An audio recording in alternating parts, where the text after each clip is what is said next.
This is a video to help you with your expressive evaluation for art and design. Your evaluation is worth 10 marks. How can you get 10 marks for your evaluation? Here is the success criteria that we use when marking your evaluation. So your evaluation needs to give a justified personal opinion on the decisions you've made when working through your folio.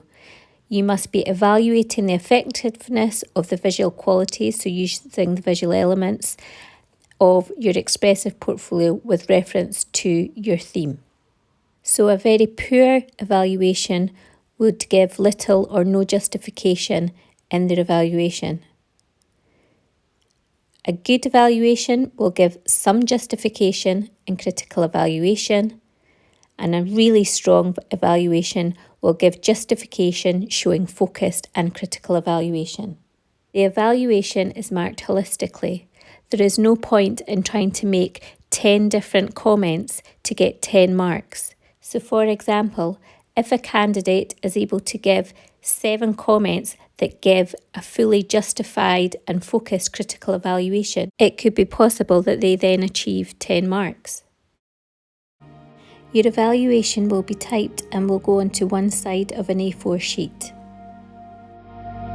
So here are important things to consider when writing your evaluation: do's and don'ts. Make sure you refer to the visual elements: line, tone, texture, shape and form, pattern, colour and composition.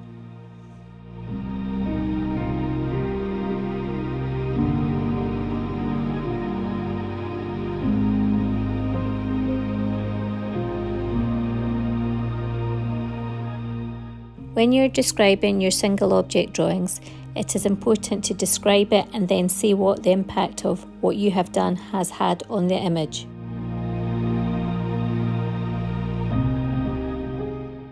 So I have described my drawing and the impact using the visual elements. Here they are underlined. Avoid just describing what you've done. You must make sure that you are giving evaluative comments. So if I was evaluating this painting, it would not be enough to just simply state, I have used acrylic paints to paint this portrait. So in order to make this an evaluative comment, I would have to say what the impact had been of me using acrylic paint to create this painting. So here is how I can turn this into an evaluative comment. I have used acrylic paints to paint this portrait. However, this has meant that the lettering in the portrait is not easily read. This led me to using watercolour in my next portrait.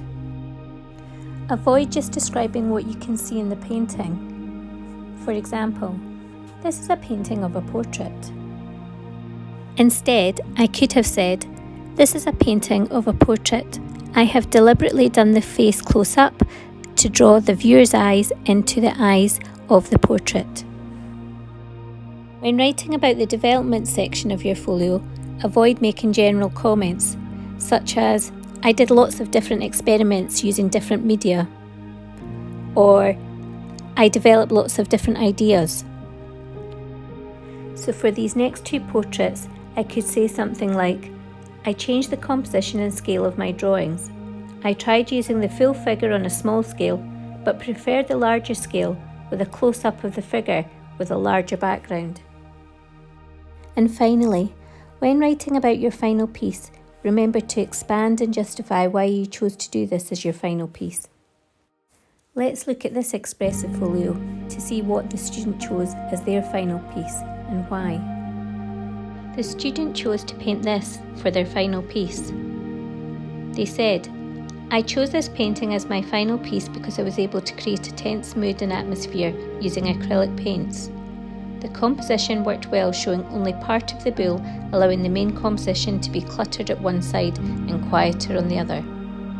So, task 1. Write an evaluation comment about each of your investigation drawings. These are your single object drawings.